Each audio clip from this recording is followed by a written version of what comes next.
Also, this is take 4 of this intro, so, yeah. Hello, everybody on the internet, especially the people watching this. Today, I am going to be making a tier list based on how well I think the Forge and Hollow universe characters would do if they were your therapist. Maybe one person asked for this, and now the rest of you have to suffer for it. I apologize. So instead of dilly-dallying around, let's get started. Maybe I should tell you what the Forge and Hollow universe is. Just don't mind me. Give me a minute. This is the Forge and Hollow studio, and this is it's a series on Scratch about. It has 2 stories in it, one following the perspective of Forge and the other following the perspective of Hollow, and they go on these wacky adventures. There's a Wikipedia and everything. Don't mind that. It's a really cool series, and you should really check it out because Gaps and Zara work really hard on this stuff, and they do an awesome job. I draw them. I draw Forge and Hollow sometimes, but you're here because of the tier list, or because you have nothing better to do.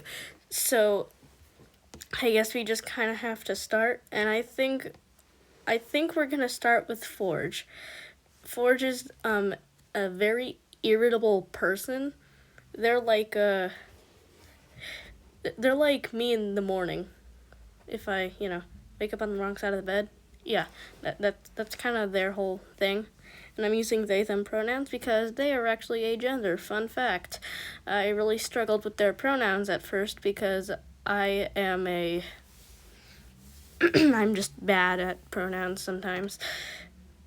So even though Forge acts like an exhausted, irritable demon mage, which they are, they can be caring and they know how to listen. And those are pretty good qualities in a therapist, if you ask me. I don't know, I've never been. So I think I'm going to put them in A tier. Not quite perfect, just because of the way they treated Hollow at first, but they're pretty good. I would go to them about my problems, if we were friends. I don't know how I'm managing to keep a straight face. I want to laugh so badly.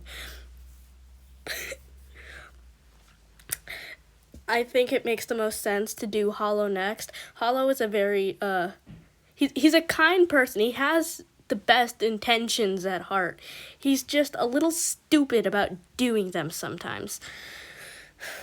I mean, he tried to earn money at McDonald's during Chapter 2 because he blasted a hole into Forge's refrigerator, which got Forge really upset.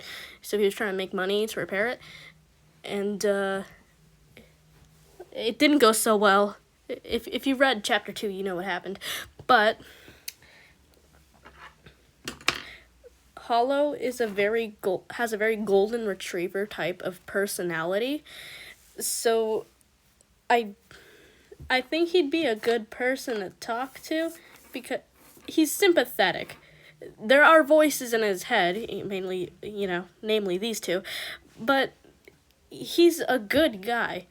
He just doesn't always do it in the best ways possible, because he knocked a jogger unconscious and then dumped his body into the dumpster.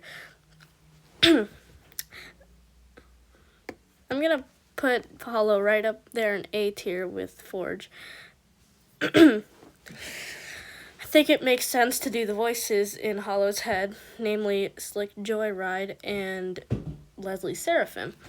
See, they are 2 souls that inhabit this one body. There's a whole bunch of lore that I don't have time to explain, but we're going to start with Slick.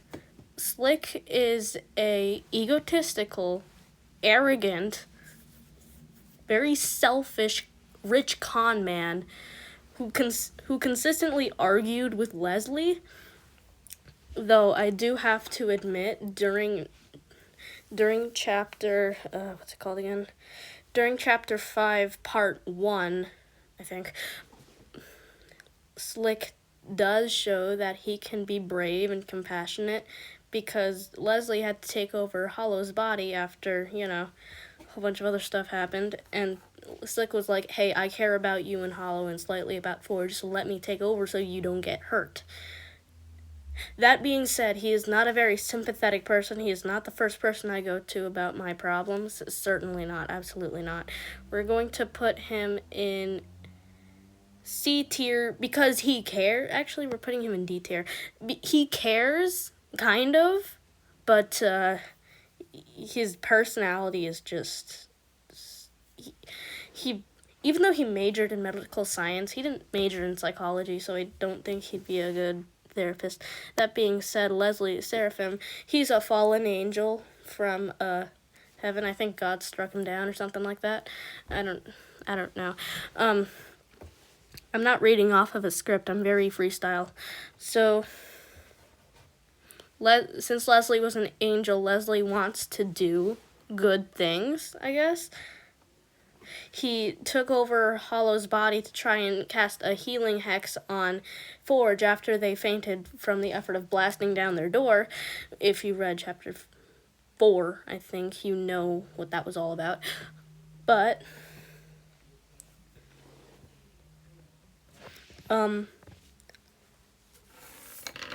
I think he'd be okay. I'll put him in C tier, right above Slick. But I hope they don't argue about it, because this does not mean that Leslie is better than Slick. Leslie. I'm sorry.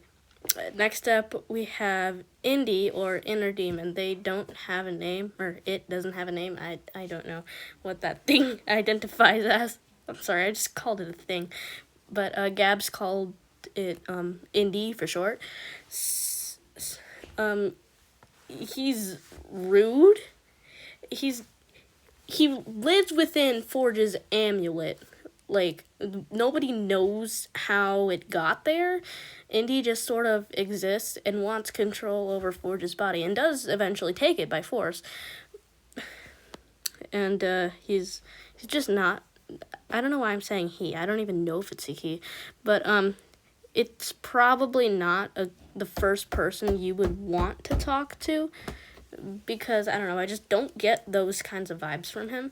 So we're putting him with Slick. Next is Ant-Man. Ant-Man is the main antagonist of Chapter 2. Forge finds an infestation in their house, and, It escalates into this entire thing, flamethrowers and David Busselman or something like that. But Ant-Man is really just a hungry person. He's just a hungry guy. He just wants food, which is very relatable, by the way, but that does mean he goes in C tier, and actually D tier as well, because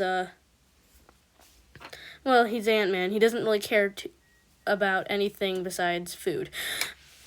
Next, we have Mono. We don't really know what Mono is.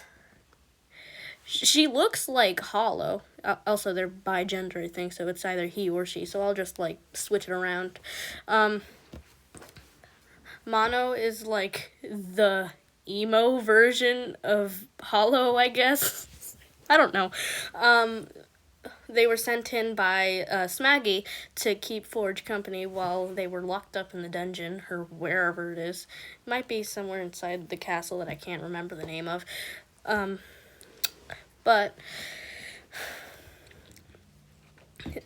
they're very, brash and rude at first. Here, let me see. They say "or whatever" a lot. They're like Forge. They're a huge tsundere, okay?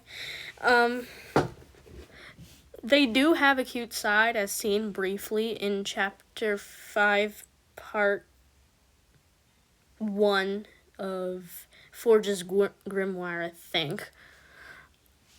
So, I think I'm gonna place him in C tier with Leslie, because we don't know too much about Mono yet.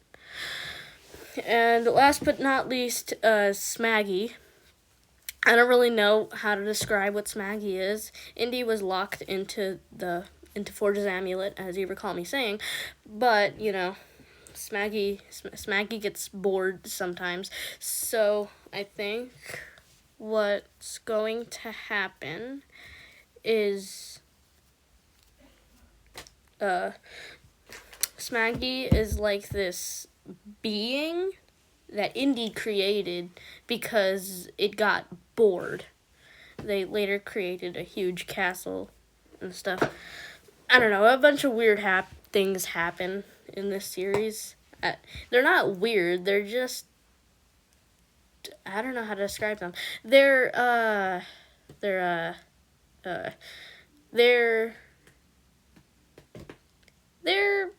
funky, they're weird in a good way. It adds to the charm, you know? Now Smaggy like constantly says things like, here, let me see if I can pull up an example. You can listen to me yakety yak yak away while I go inside this project and find some of its I'm looking for something.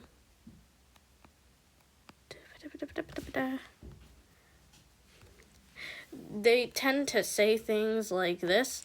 My inability to grasp this sword speaks as a metaphor for the hubristic follies of mankind. It's like a joke. It's like just this. Smaggy is just like this one big joke, you know? They're like, it's kind of like, oops. Just put that back. Yeah, like that sort of vibe. That's the sort of thing Smaggy is. I guess it's to sort of poke fun at the symbolisms you see in other stories or games.